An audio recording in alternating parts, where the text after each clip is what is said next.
is John Goldsmith. I run Gallery 8881, located in Vancouver, in the Strathcona neighborhood. Tell us more, man. You've been talking. So. Well, Gallery 8881 is, I guess it's kind of an artist-run center in a way. There's a lot of the space here that's devoted to the community. We do a lot of events. Of course, it's a gallery as well. Lens-based, photographic essentially, but much more than that. And in many ways, we take cues from the neighborhood and from people who collaborate with us. Really, the idea is to create some energy and participation in the neighborhood and in the city, as photography has been a long time now. In many ways, this has been a long time coming, a dream of mine since moving to Vancouver in 2003. As a photographer, I sort of recognized there was a lot of homes for photographers and for lens-based artists. And over time, it became really important to create a space where people could come, not only artists, but curators and collaborators and just people who are involved in the community of the arts. Yeah, that's dope. So you yourself, you're an artist, right? That's right. For how long have you been in photography? About 2005. 2005. Yeah. So prior to that, on the beginning, like when you were just, starting your photography and all that, do you find it was like a struggle to find a space to showcase? Yeah, I think that all artists struggle for space. I mean, there's a limited number of galleries and really a limited number of venues. Mm-hmm. And in Vancouver, I'm going to go out on a limb here and say we have the highest per capita number of artists. I think this is a very competitive city for artists. Mm-hmm. The population, all things considered, isn't that high, but there are a tremendous number of people who are here engaged in the arts. Mm-hmm. So I think as Vancouver sort of changed over the years, artists are beginning to get pushed more and more east out of the city, and some of the venues are also sort of disappearing. And so I think over time it's become a lot more competitive to get into a space. Yeah. And hopefully, me kind of planting myself here around some of the other more established galleries, we can sort of rejuvenate this, at least in terms of the photographic arts.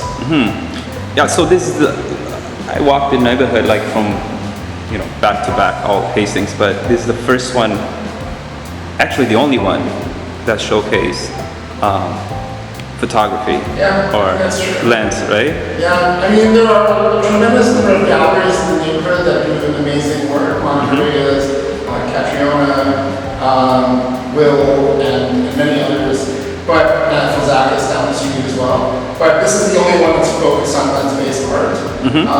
There is, of course, the Polygon in North Vancouver, which is a big institution and provides a lot of great programming. But in terms of a community-based organization, this is the only one. It's the only one, okay. That I know about. Yeah. Okay, so let's go back, because early on you were just going through your journey, which is fantastic. So sort of our lives are strange journeys. And when I was a kid growing up near Detroit, I really wanted to be a car designer.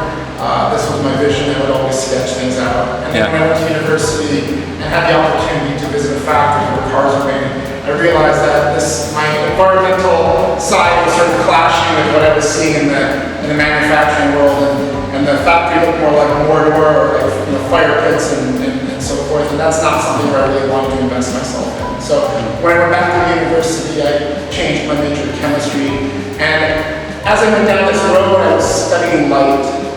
This was my focus in my research, and photography really is about light.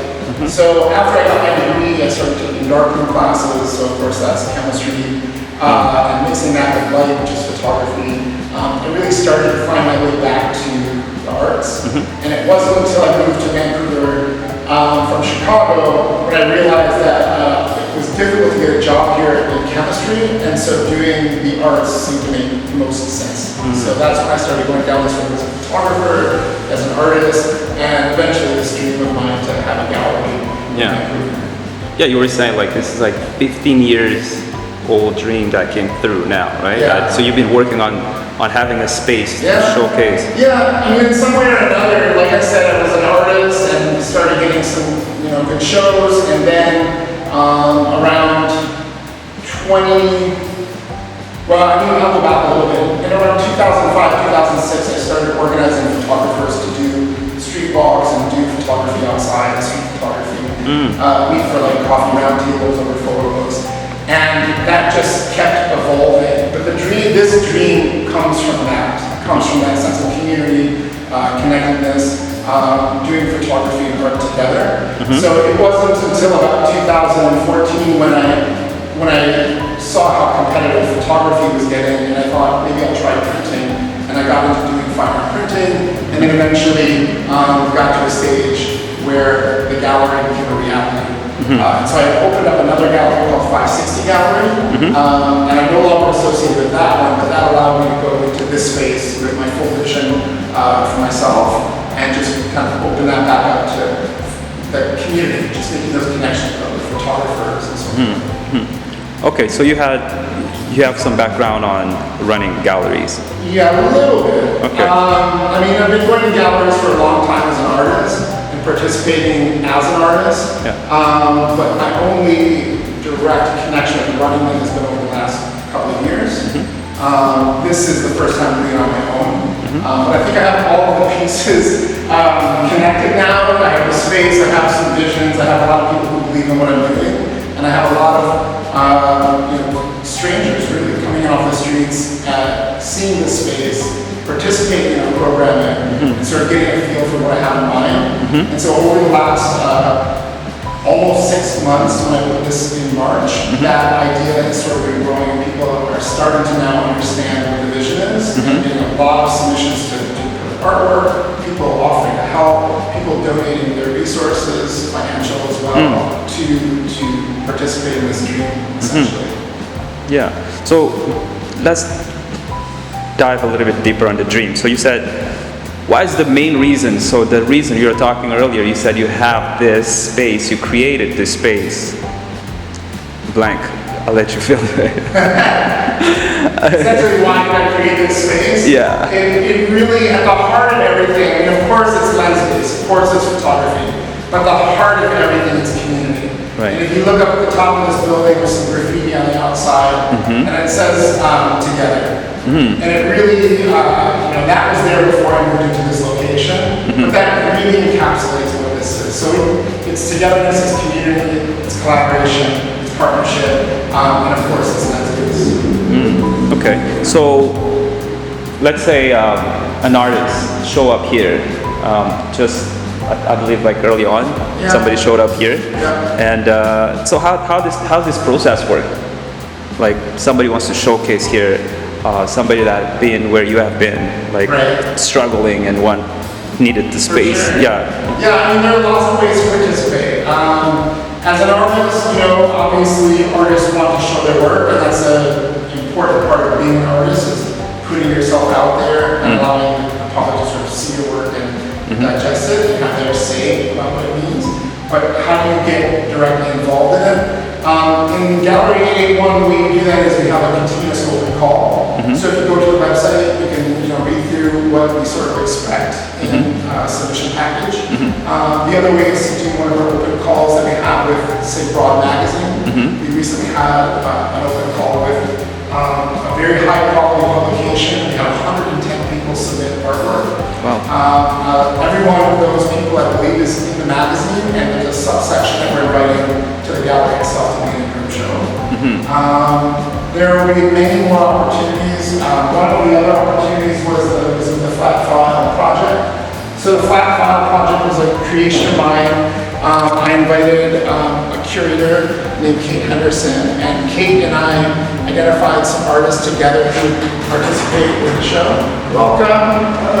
And basically, Kate went through and showed some work that she thought would work well with the Flat File project. So she went ahead and invited not only the artists, but also some work that they might submit, and there was some collaboration on that. And then together we created this exhibition, which is all curated by Kate and myself.